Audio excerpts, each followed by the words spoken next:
have my idols all with me to make this film, and it was kind of like they were putting their stamp of approval on what I was trying to bring back, because I'm a horror fan through and through, just like you guys. If I wasn't up on the stage, I'd be sitting there with you. I go to all the conventions still. A lot of you have seen, I've already spent all my money buying all the toys here. And to get to work with these guys was just unbelievable. But I think right now the horror genre is in this weird state where they've remade everything, and everything's torture films and PG-13, and it's time to bring it back to what we grew up on. And the remake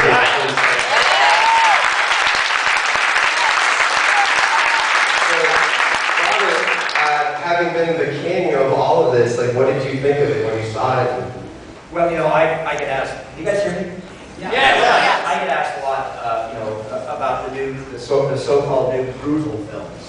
And I like to remind you, you know, that if you go back to Toby Hooper's Texas Chainsaw Massacre. Yeah. But I think what happened was, like most filmmakers, you can understand why they would succumb to this. Directing a film is a lot like being a little boy with a great, you know, toy train set. You get to play with all these things that you never had before, and that have been in your imagination. And I think a lot of Adam's contemporaries got a little carried away with CGI and special effects the last couple of years, because that technology literally can do anything you can conceive or imagine in your mind.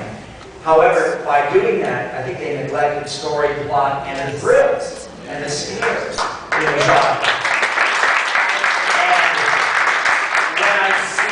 Films like Hatchet, that sort of, to me, they're like that moment in time in the 70s when the rock stars got a little too overweight and they grew man tits, and they had too many cars, and you got the Ramones, and you got the Sex Pistols, and you got some of the metal bands that were a reaction to the sort of bloated rock stars of the middle-late 70s. And I think that that's what we are. I think that Adam Green is lean and mean.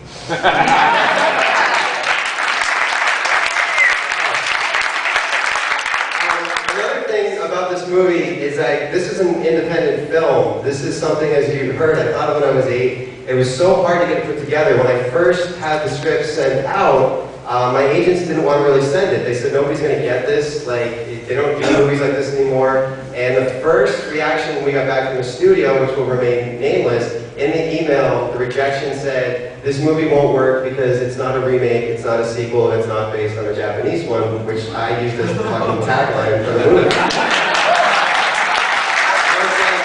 That's exactly why it will work. And we struggled to make the film. We didn't have much money, and like thankfully I was able to get all these great people to come and work on it simply because they believed in it. They're fans too, and they like to work on the things that they believe in. So we finished the film, and my own talent agency said they did not want to rep it because it would never get into a film festival. And then 3 months later, the biggest hit at Tribeca is Hatchet. The New York Times, the LA Times, Variety, everybody's all excited. Goes on to make MTV's Top 10 Films of the Year, Nickel News Top 10 Films of the Year, and that's probably all the stuff that you guys have been hearing about for so long now. I told that, you know, because I do the festivals overseas a lot, and I remember working, I said, you know, you gotta get this in Sitges, or Brussels, or San Sebastian, and my contacts over there email me, and are so grateful. Sitges went nuts for his film, you know. So it's the feedback comes. That's how stars people are for this kind of horror. And it also shows how much we all really love it, because sometimes, you know, you make a movie for a studio, you're in a contract to go and do this stuff and tell people you liked it and go on the shows.